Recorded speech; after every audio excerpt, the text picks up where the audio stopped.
Hello, everyone. Welcome to episode 75 of Short Viewers. Today we'll be going over 1984 by George Orwell. Now, just to briefly start, this world is a quite relatively complex world since it is highly, bathed in political intrigue and stuff like that. So, I'm just going to give you some background information before we actually go into the description of the story and life of the protagonist in this book. So, the world of 1984 is currently taking place in the year 1984 in a dystopian world in which, after World War II, the three main superpowers ended up coming on top. We see as Oceania, which is like the United States, which ultimately ended up spreading to like all of the North American, South American continent, and into the Atlantic and Pacific, like they own Australia and stuff like that. Then we see East Asia, which is predominantly like centered around China, but has like India and the East Asian areas, like Southeast Asia and all that good stuff. And then we see Eurasia, and Eurasia just predominantly takes all of Europe and is predominantly focused in Russia. And it takes all of Europe and it stretches from Atlantic to Pacific. So that's kind of the what the governments kind of are, but I guess get more into the actual government of Oceania, which is where we will be focusing on in this book. We see that Oceania has become a dystopian, or essentially what is America. This actually doesn't take place in America, it takes place in London, because London has been acquired by Oceania as well. But I'm pretty certain it's London, because it refers to it as Airstrip 1 and London, but like the area they're in is referred to as London, so I would presume is the actual London, like within the UK. But, so, takes place there, and we see that the government of the United States of the Oceanian nation, has fallen to a dystopian kind of, like, security state. Not just kind of like a security state, an absolute security state. So in the state, we have four main ministries. These four ministries are the Ministry of Truth, Love, Peace, and Plenty. Now, each of these ministries do the exact opposite of what they establish. The Ministry of Love, interrogating people. The Ministry of Truth is spreading misinformation and lies. The Ministry of Peace is to forge war, and the Ministry of Plenty is to keep the people poor and starving. Now, the concept, like the general, governmental ideology of this Oceania is known as INGSOC, or INGSOC, which is short for English Socialism. But I don't know why it's not it's INGSOC. But, yeah, because you could have an E since it's English, but I don't really care. But, so, we have INGSOC, which is English Socialism, and each of, like, the other nations have almost an identical ideology. Like, East Asia has, I believe it's called death worship. At least that's what it's called by the other nations as when referring to the ideology of East Asia, but all of them are really the same. However, the people don't know this. The big thing about 1984 is the people have almost no proper knowledge. But I guess we'll kind of also get into a little bit more of the language, because in 1984 we actually see as a new developing language is coming around. It's called Newspeak. Now, Newspeak greatly reduces down the, tedium and almost sophistication of the English language by combining words and removing other ones that are just essentially synonyms, and removing antonyms as well, since there's no need to have two words when you can just put something, like ungood as a word in Newspeak. And this language has been, pretty developed. Also, I've done a brief intersection, but this cover I really liked it. It's the 75th anniversary of 1984, and it is by, Mariner Classics, yeah, at Berkeley there. But, yeah, really nice cover, looking and all that. I really like this. I have my Animal Farm copy is also in this similar cover. But, yep. So, this new language is still relatively new, but there have already been 9. There's 9 dictionaries to begin with, but the 10th edition is being worked on in 1984. And so we just kind of see it develop a little bit more, but it is ultimately not expected to be into full swing until 2050. So Newspeak is still relatively in its infantile era.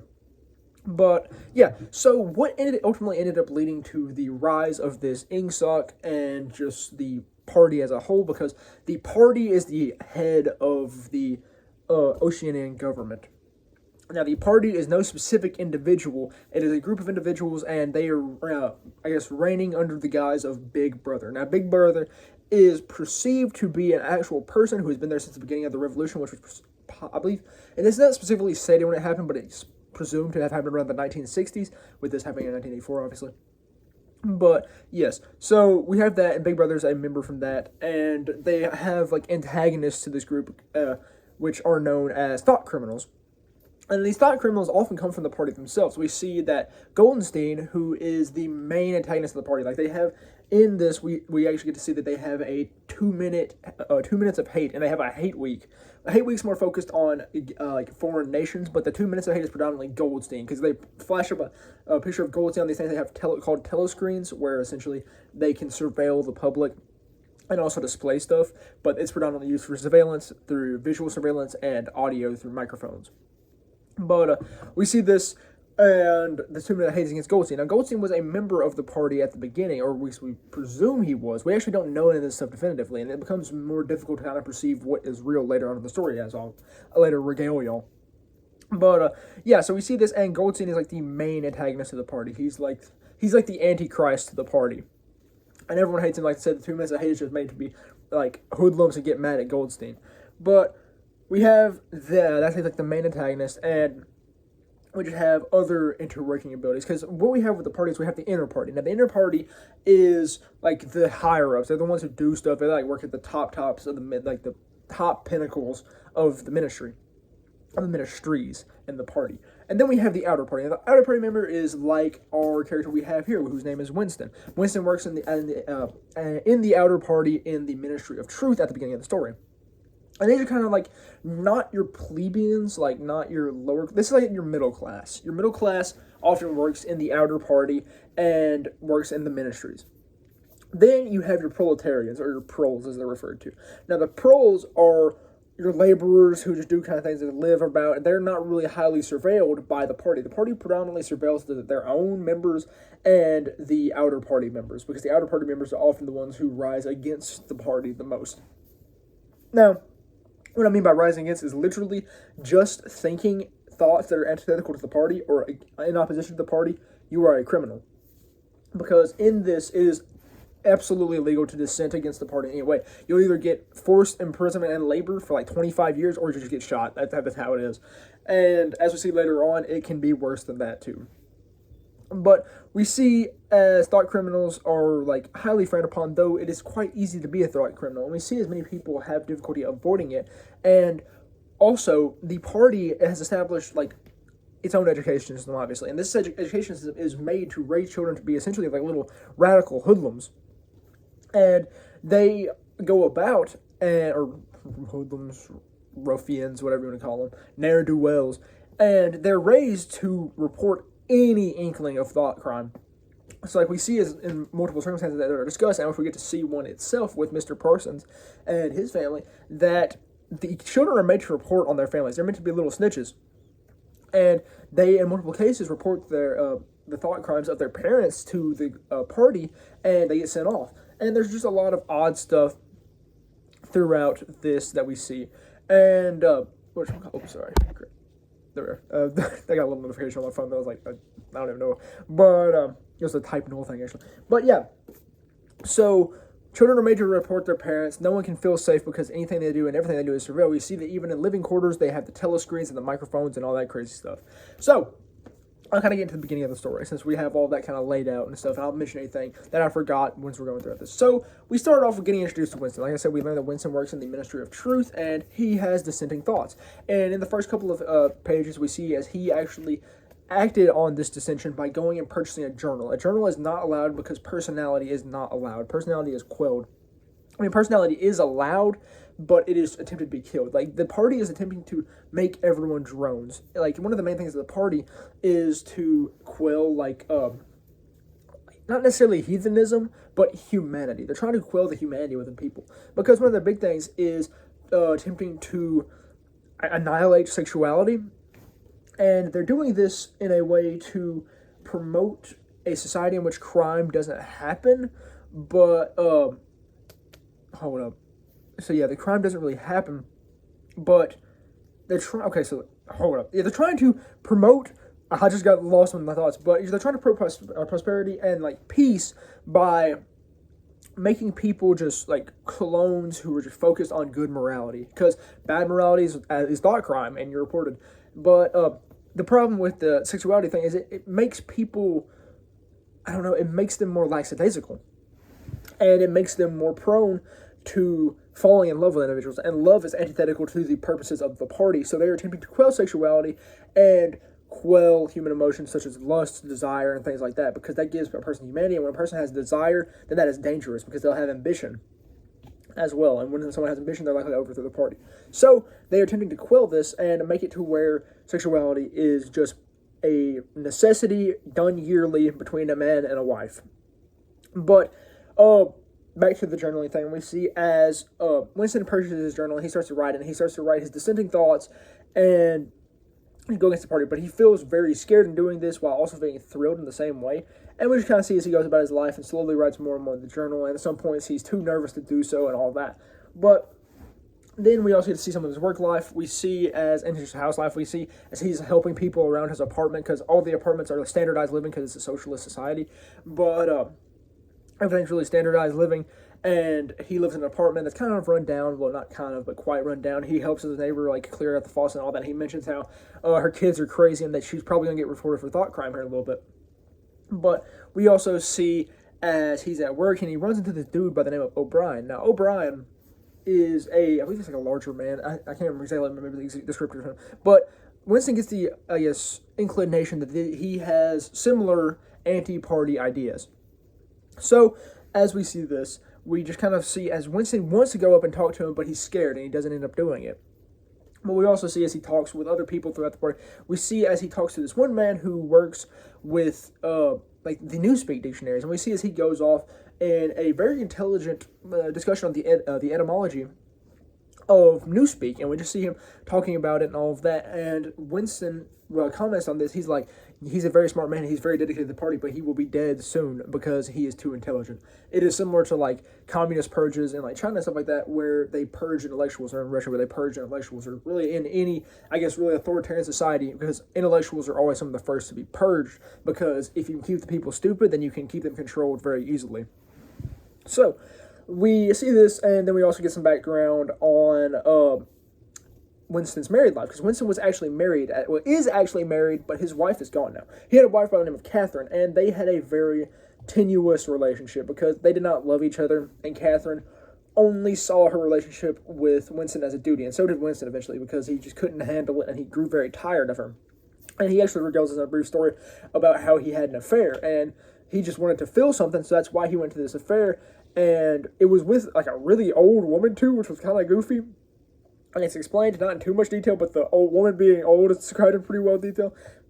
And he ended up going through with this, even though it was less than, desirable, because he just wanted to feel something. And I guess this sense of rebelling gave him a rush, because prostitution is illegal, yet it's done often in the pro societies because they're not really monitored by the inner party, because they're not really seen as a threat by the inner party.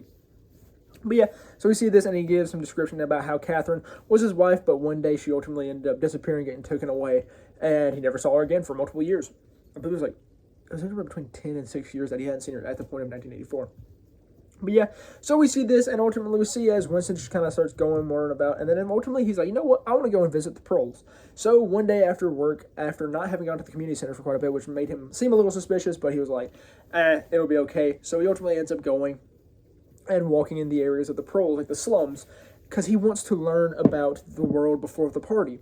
So he goes to a bar and he ends up finding this old man who was around prior to the party, like in the 50s and the 40s, because Winston can't remember that far back. He was very young at those times, so he has difficulty remembering anything really before the party.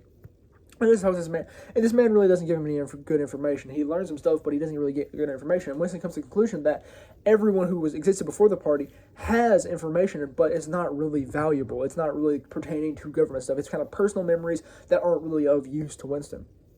So we see he kind of goes about it a little bit more, and he stops by this antique store, and he starts discussing with this man. I can't remember what his exact name is, because he comes back up later on in the story, but I just can't for the life of me remember what his name was. But he goes to the antique store, and he's talking with this man, and they're discussing antiques, and they're mentioning how antiques are kind of a dying trade because they are remnants of the past. And what we see throughout all of 1984 is the party is attempting to quell the past. Every time an event happens, they go back and purge what happened in that event. We actually see Winston do this as his job, because in the Ministry of Truth, what they do is if anything was misspoken or misclaimed by Big Brother, they go back and they erase it and make it in concurrence with what actually happened. So they have Big Brother give prediction, but when his prediction is wrong, they go back, fix them, and then that mistake never happened.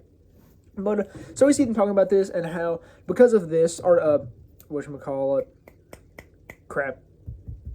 Antiques are a dying trade because antiques are remnants of the past, and the party does not want the past to exist.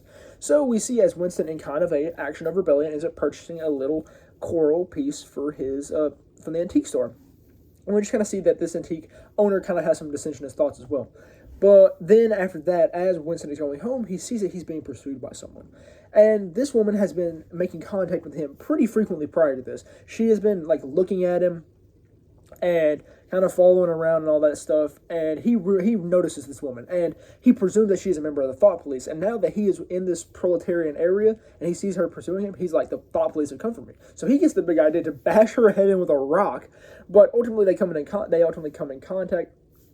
Well, they actually don't come in contact, he ends up getting away, and then the next day at work, or one of the next days at work, he's walking around, and he ends up bumping into this woman, and as she falls down, she hands him a note, and this note says, "I love you." So they ultimately end up getting in contact and arrange a meeting at this wooded area that I'm just gonna say her name. Her name is Julia. She went on a hiking trip at.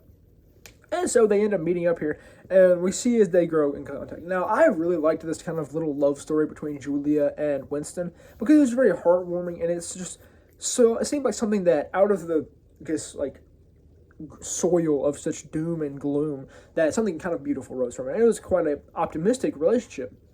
But we see as they encounter, they partake in each other, and they just slowly grow in a relationship. And they get to meeting each other more and more frequently and contacting each other, though it is quite difficult for them to do so. But Julia kind of gives Winston the rundown of why she does this, because she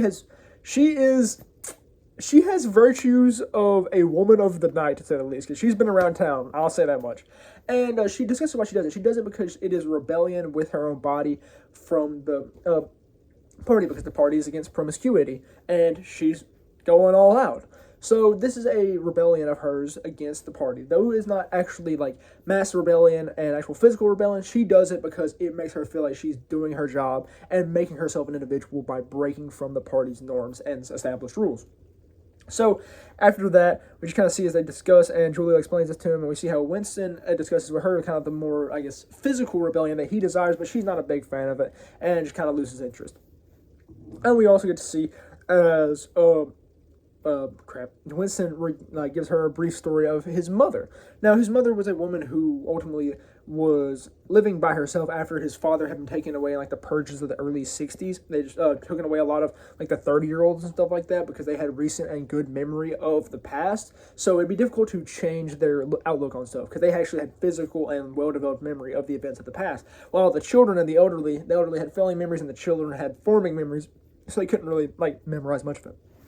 But yeah, so we see as he gives him a story, and we learn that Winston was a very difficult child, and he had a sister who was very frail and sickly, and we just kind of see how this goes about. And ultimately, we learn that one day when Winston was being a special turd, he ended up running out, and when he came back, his mom and sister were gone. They got taken, or presumably purged. But yeah, so we see that, and then we ultimately see as Julia and Winston kind of start discussing about dissension more and more, and they get to talking about, and we get to eventually learn of this thing called the Brotherhood. And the Brotherhood is a revolutionary group that essentially goes against the party and is kind of just not really a entity. They're kind of a separate running organization where each individual works on their own. There's not really a collaborative effort, yet each person does their duty.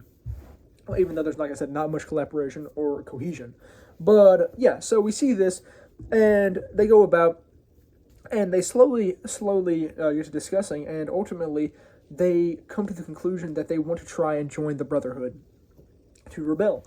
So they end up going and trying to get in contact with O'Brien. And once they actually end up getting in contact with O'Brien, well, Winston ends up getting in contact with O'Brien. He's like, I know how to get you into the Brotherhood. Come and go. Well, he doesn't say this. He actually ends up going, meeting with Winston. Is like, meet me at my house. He wanted to show him something. So he ends up going to his house, and Julia and Winston profess their devotion to the movement of the Brotherhood. So during this, we see as O'Brien kind of regales him and like what's going on and tells him that ultimately Winston will be given a briefcase sometime later down the line, and within this will be Goldstein's book, because Goldstein is the head of the Brotherhood. So, and he kind of explains how the Brotherhood will not save them if they get in a predicament, and how the Brotherhood exists in individuality rather than in collaboration, because collaboration would lead to them easily getting caught by the party. So everyone is on their own, but they also must do their duty to the party. Not the party, but to the Brotherhood.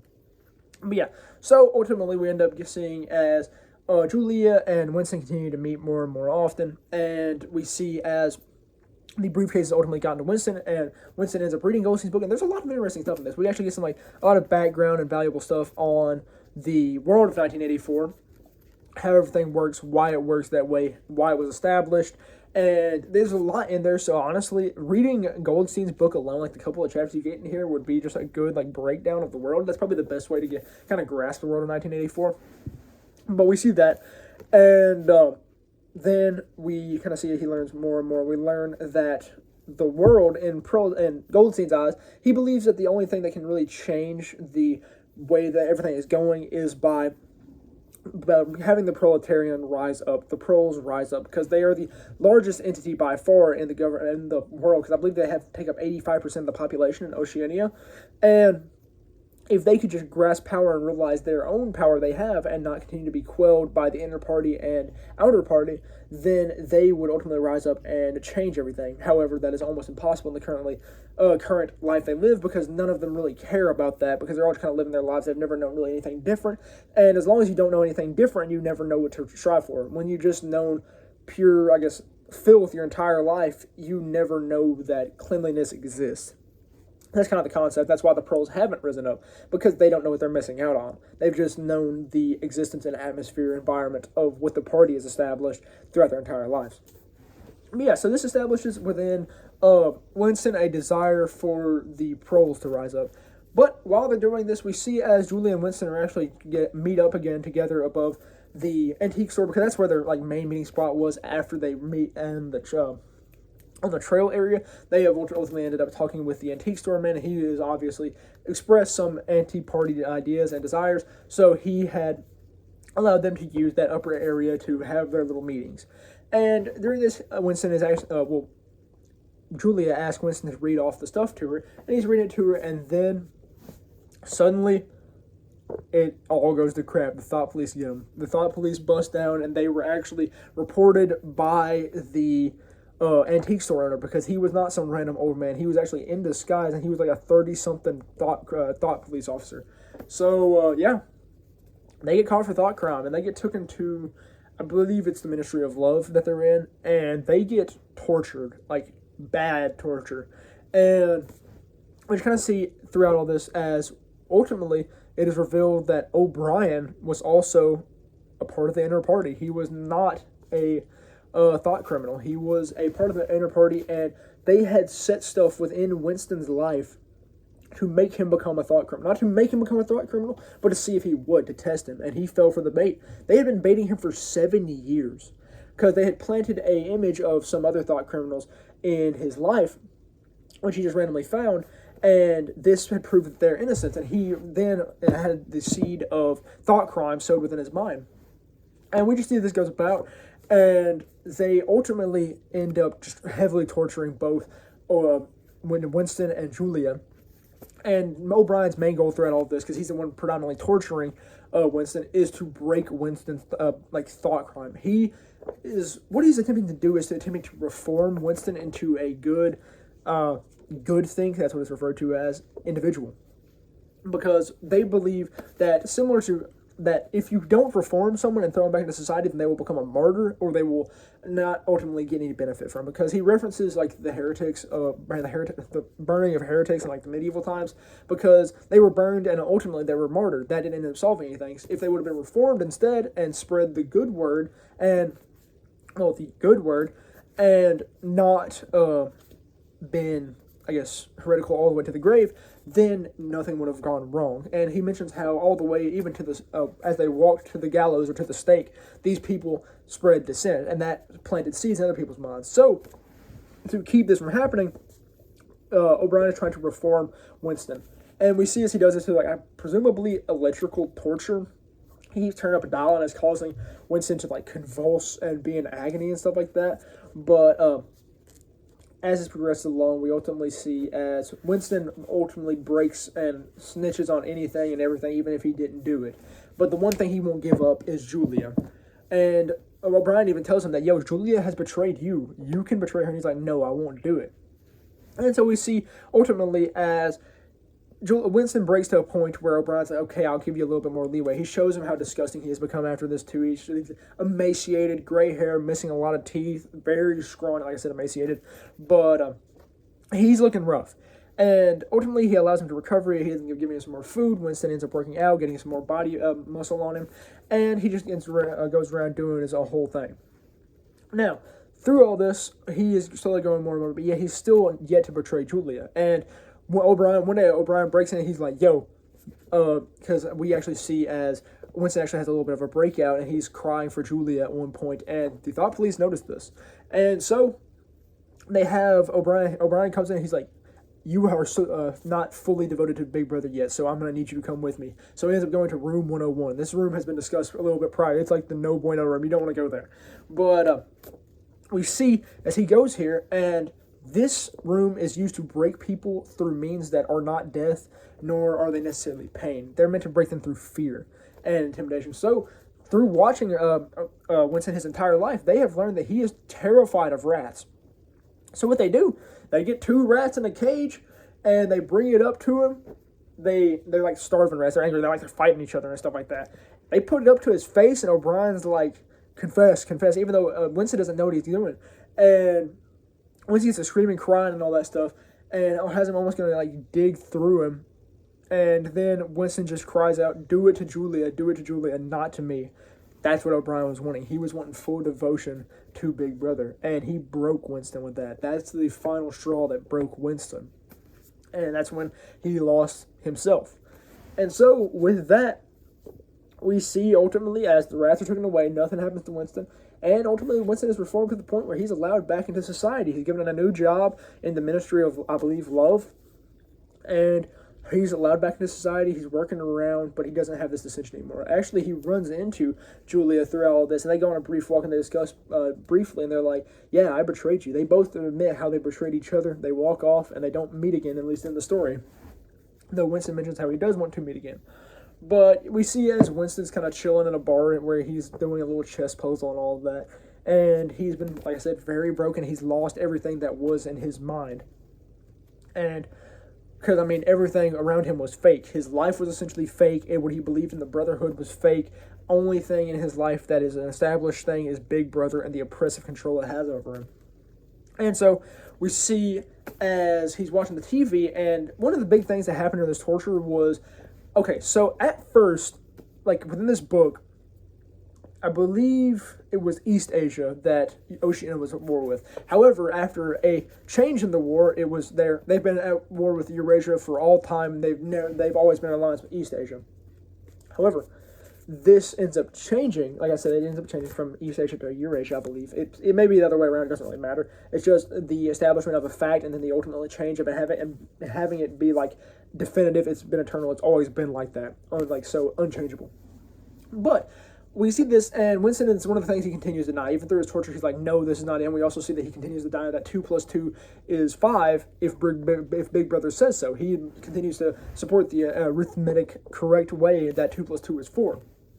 But we see on the TV that they get to announcing a big victory over, I believe it's another swap. I don't know exactly if it was another swap, but it was a big victory. And Winston sees this and he's like, yeah, we've always been at war with this entity and never the other one. We've always been in alliance with the other one. And I'll read you the final line here. It's honestly kind of chilling because he went from being such a revolutionary to being what he is broken to now. And here it is. He says, okay, 40 years taking him, 2 gens guaranteed. But it was all right. Everything was all right. The struggle was finished. He had won the victory over himself. He loved Big Brother. Big Brother won there. He beat Winston. Winston was absolutely quelled and nothing left inside his heart besides Big Brother. That's scary. Honestly, that was a great way to end the story, because we see Winston was fully transformed. He went from a revolutionary with not relatively moderate, but like not really anything crazy going on. He never like actually took many actual acts of revolution. He worked predominantly for the party and stuff like that. He even worked with the party more and more while he was hanging out with Julia to blend in, just as Julia was doing. But just because he thought this, he was put through immense torture at the point where he broke with nothing, lost his complete sense of self, and was left only with Big Brother. So yeah, that's where the actual novel ends. Then we get kind of like a brief afterword, kind of an epilogue about like the nature of newspeak, kind of the etymology of it and all this stuff, and how it evolved, and like the nuances of it. And I would recommend reading that if you're interested in newspeak at all. But yeah, that's the story of 1984, and I love this book. I wasn't expecting it, because it's always the big book that nobody's read, because you always hear people talking about 1984, but you never know that many people who actually read it. But I ended up reading it, and I really enjoyed it. Like, this book, it would probably be in my top 15. I don't know if it would break top 10, but it'd certainly be in my top 15. This book was great. I loved it a lot more than Animal Farm, honestly. I wasn't big on Animal Farm, but this was really good. Because Animal Farm, even though it was like substantially shorter, like a third of the size, it seemed like it dragged on. This did not. This continually kept you like hooked and like looped in. I believe it only took me about 9 days to read, and I read about a tenth of the book per day, so it's not that big. But yeah, I believe it's only actually 262 or 3 pages. For if you don't read the epilogue, obviously. No, it's 266 if you don't read the epilogue, and 279 if you do read the epilogue. But yeah, this book was phenomenal. I highly recommend reading it. I know that's the most generic white boy book review ever. Read 1984, guys! But I mean, it actually is a really phenomenal book, and I would highly recommend it. And like, I know people are talking about the world turned to 1984, the government's turned to 1984. There's some similarities. Yes, you can see it. There's quite a few, well, not quite a few, but like there's quite a few little minutia that are quite similar between our government and 1984, but it's nothing big. Like, we're not getting killed for thought crime, and thought is not a crime. Individuality is not a crime. But yeah, I mean, it is a good thing to see, because it sets up what we need to watch out for and what we need to be worried about, so that it doesn't end up happening in our own world. It's a very good cautionary tale, and I think George Orwell was ahead of his time in writing this cautionary tale, because I mean, none of this like security state stuff had really come to like rise yet, because like the main place people see security state is China. And this book was written the same year that the CCP came to power in China, so 1949. So yeah, and it's just a really good book. I would highly recommend it if you're interested in anything political or just anything. Just a really good suspense book in general, honestly. Because it's honestly always at you tense, because you're like, is Winston going to get caught? Is Winston going to get caught? Is he going to be a thought criminal? So, and like I said, he ultimately does. But yeah, I would highly recommend this. Great book. Like I said, pretty sick looking cover. And I mean, that's all I really have to say about 1984, because I can't really think of much else. Because I gave a decent description there at the beginning of the world, and I mean, like I said, there's not much to like comment. I don't really want to get into politics, but yeah. So 1984. That's all I really have for episode 25 of Shelf Review. So thank you very much for watching.